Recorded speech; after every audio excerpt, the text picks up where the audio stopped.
Hi, my name is JP, and I'd like to introduce you to this week's Drill of the Week. Each Drill of the Week will have two components, a dry fire portion and a live fire portion. This week's topic is shooting vision and calling your shots. This drill is meant to help you get to know your gun a little bit better, how it handles under speed, and then also to help you figure out how much vision you need for near, medium, and far targets. This week we'll be working on what I term as easy targets, and drills up, to come. We're going to look at more difficult target presentations. Okay, for the dry fire portion, notice that there's no target out here. We're not going to use a target this week, and make sure that your ammo is out of your gun. So notice there's no magazine in here. We'll clear the gun. There you go. Notice the clear gun. Okay, good. Now, get a sight picture, line up your sights, and pardon me, this is a little bit difficult with the camera, but you'll see that your sights are in alignment. Once they're in alignment, you start to pull the trigger at speed and just start to observe what your front sight is doing. Notice maybe I'm holding a little bit high, the sights are dancing a little bit, so play with that. Try to get that as consistent as possible and try to increase the pace at which you're pulling the trigger. Now, when you're pulling the trigger, make sure you're pulling it at as hard as you think is necessary to touch off the round. So pull the trigger hard, straight to the back. Adjust finger issues as you need to, so you can adjust how this. If your front sight's wobbling, maybe you're pushing it too much with your finger. Maybe you're not gripping hard enough with your support hand. So this is what I want you to work out in dry fire this week.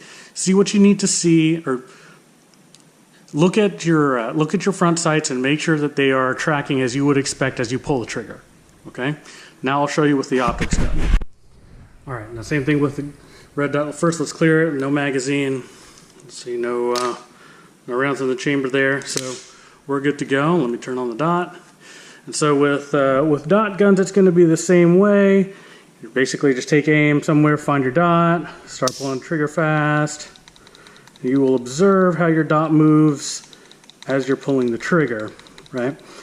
Now, so, do your singles like you would, or double tap, boom, boom, boom, boom, boom, boom. Now, we'll talk about the difference between double tap and controlled pairs maybe in a later video, but at this point, just what I want you to do is whack the trigger twice as fast as you can, and see how the dot's kind of shaking there. This is the same thing that you'll see on an iron sights gun.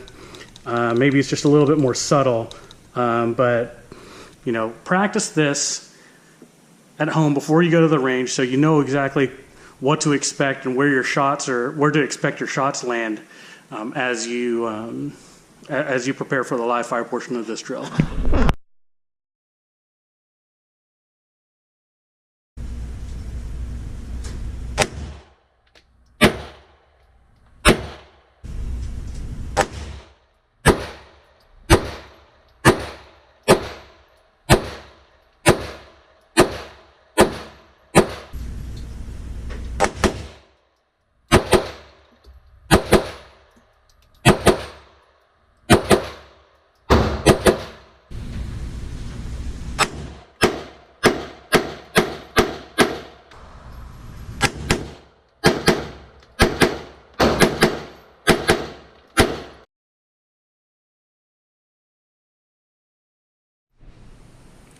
All right, now that you've seen what the drill looks like, I want you guys to take it into your dry fire routine. Practice in dry fire probably at least 10 minutes, 5 minutes if you have it, at the bare minimum 5. 10 minutes is a good number to practice just this particular skill, just to get it down and make sure you can track your sights in dry fire so you know what to expect in live fire.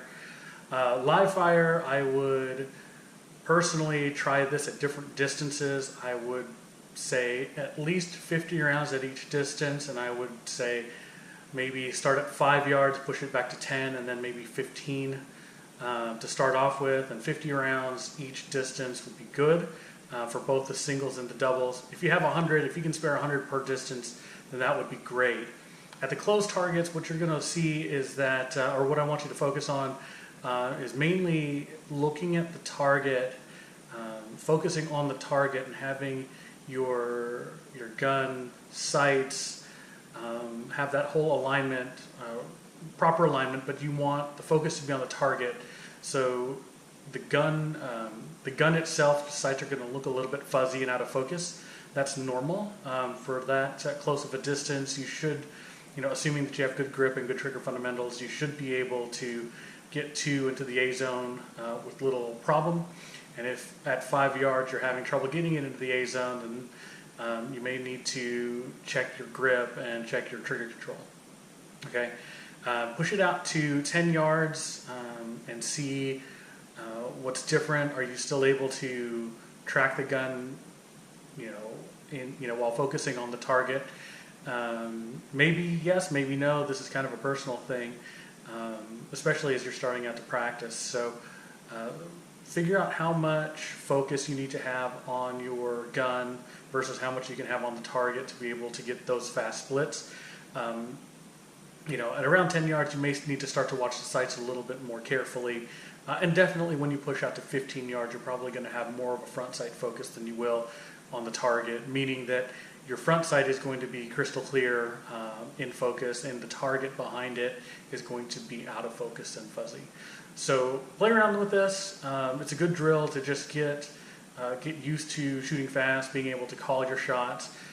What I mean by call your shots is you want to read your shot off of your front sight or your dot. You don't want to have to look at the target where your holes hit to determine where your shot went, right? So basically, if your sights are in alignment and you're pulling the trigger and you see the dot rise or you see the front blade sight go upwards, then at that immediate moment when it started to go upwards, then if you know where your sights were, then you know where that bullet went, right?